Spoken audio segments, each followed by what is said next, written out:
Mengejutkan, Gatot berani terang-terangan di TV One. Jika Jokowi tak berani terima tantangan Gatot Nurmantio, berarti semua benar. Mari kita mulai pembahasan dari Denny Siregar yang tak senang dengan Gatot Nurmantio. Mantan Panglima Tentara Nasional Indonesia, Jenderal Purnawirawan Gatot Nurmantio, mengungkapkan dirinya dicopot oleh Presiden Jokowi dari jabatannya sebelum masa pensiun karena terkait permutaran film G30 SPKI. Pernyataan itu disentil oleh penggiat dan penulis buku Denny Siregar.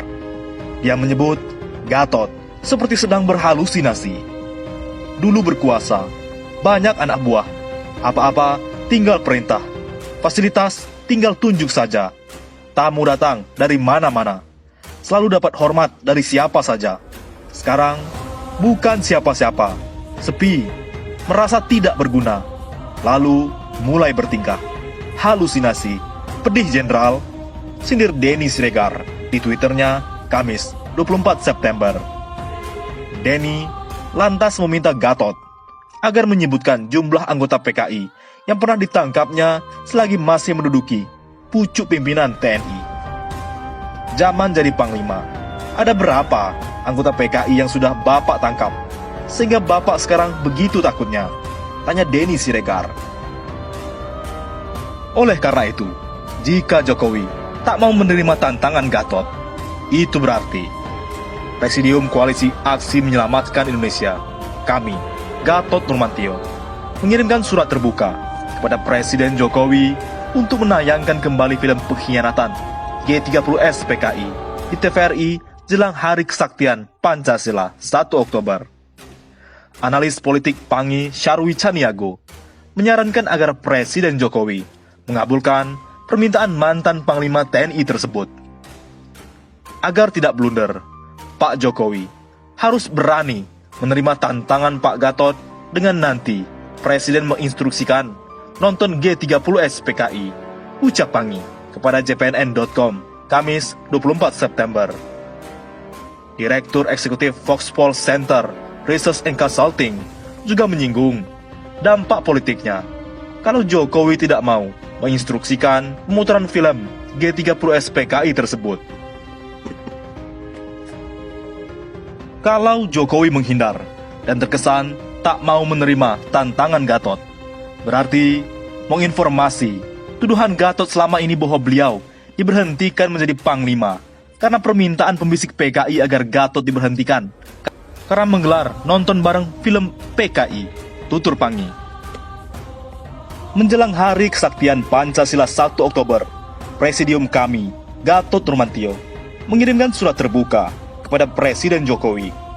Isi surat mendesak Presiden Jokowi mengeluarkan perintah menayangkan kembali film pengkhianatan G30 SPKI, terutama di TVRI. Kami menuntut Presiden Joko Widodo untuk menyuarakan lembaga-lembaga pemerintahan dan lembaga-lembaga penyiaran publik, khususnya TVRI, untuk menayangkan film pengkhianatan G30 SPKI, tulisnya dalam surat terbuka Presidium kami kepada Presiden pada Rabu 23 September malam. Menurut Gatot Nurmantio, melalui film tersebut, rakyat Indonesia bisa memahami ada noda hitam dalam sejarah kebangsaan Indonesia. Dan inilah alasan Gatot Nurmantio terang-terangan di TV One, yakin PKI gaya baru semakin nyata. Mantan Panglima TNI Jenderal Gatot Nurmantio mengungkapkan sejumlah alasan bahwa bahaya laten komunis gaya baru semakin nyata. Keyakinan itu diungkapkan Gatot dalam wawancara eksklusif di salah satu stasiun televisi swasta nasional pada Kamis 24 September yang biasa kita kenal dengan TV One.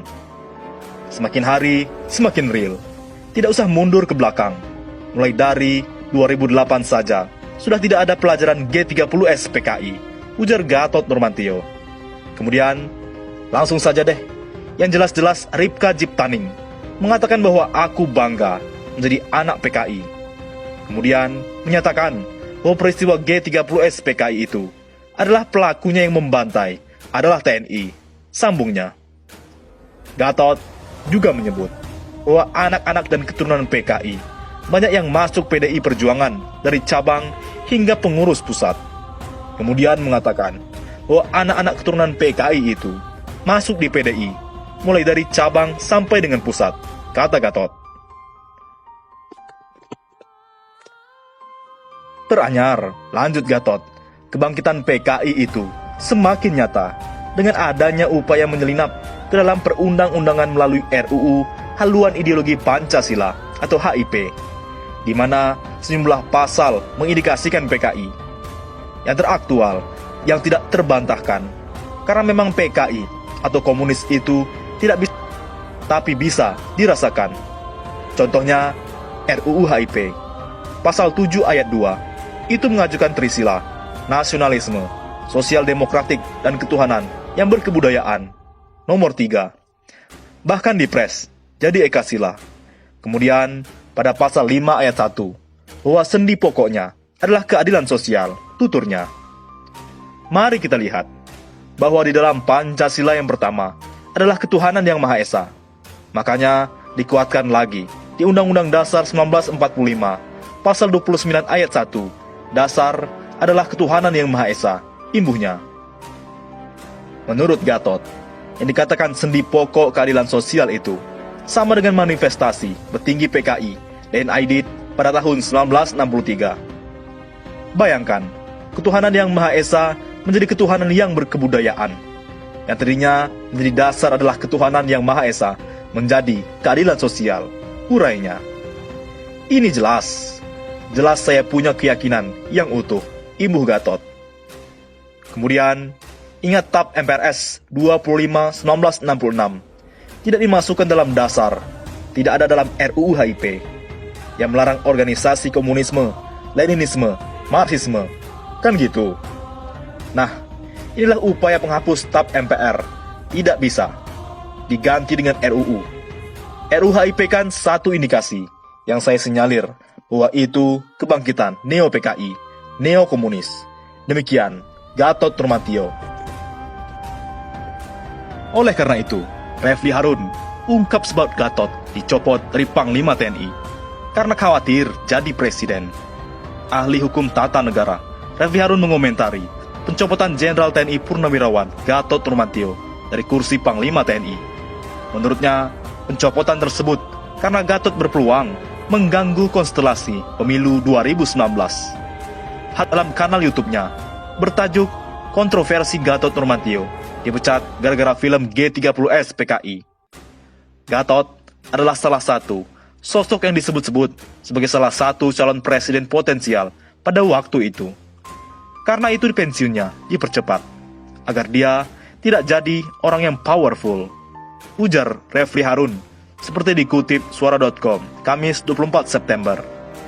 Diketahui dalam Pilpres 2019 lalu, terdapat dua bakal calon presiden dari kalangan militer, yakni Prabowo Subianto dan Gatot Nurmantio. Namun Prabowo Subianto lebih populer lantaran saat itu mendapatkan dukungan dari massa 212. Kontroversi penyebab Gatot pensiun dari kursi Panglima TNI belakangan menyeruak ke publik. Bagaimana menurut pendapat Anda?